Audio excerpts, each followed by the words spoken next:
Hello students, in the last session we have seen different types of replication, that is master slave replication and peer-to-peer replication. Now we are moving on to the next type of a thing, that is called next type of a distribution model, that is called as a sharding. Now just like in this diagram we can able to see that there are different kinds of a nodes. So in this case there are 3 nodes and the arrows which indicates the data store. Now as you can see, this sharding is nothing but it puts the different data on separate nodes, each of which does its own read and write. So you can see here, unlike the peer-to-peer and master-slave replication, which is responsible for only read and write, but this sharding is responsible for read as well as write. So each shard is in a position to read and write the data. And in sharding what happens, different users are dealing with the different node servers. Each user has to deal with the server so that it gets a rapid responses from the server.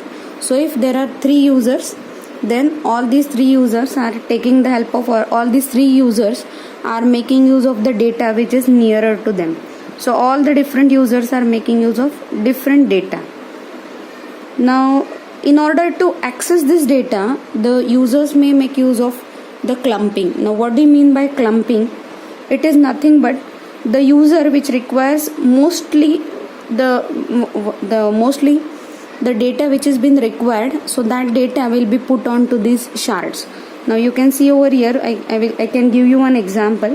Like say for example, if you want to access some data like customers data, and those customers data you want to access those customers who are living in Pune, then in that case you can place that data in your India data center. Now in that India data center, now in this case if I consider India data center as one particular node, then the data which is required, mostly required for the Pune customers will be put nearer to them. So you can just see over here different data, and the data which has been required most frequently, that particular data will be nearer to those shards. Okay, this rectangle indicates the shards and the arrows indicates the different kinds of data stores. Now one more thing which is related with the sharding is one of the benefit of this sharding is, like sharding is particularly valuable for performance because it can improve both, it can able to handle both read and write. Now it provides a horizontal scalable writes, and there is one more thing that NoSQL offers, and that is called as automatic sharding. Now what do you mean by auto sharding? The database takes the responsibility of allocating the data to the shards and ensuring that data access gets the right shard.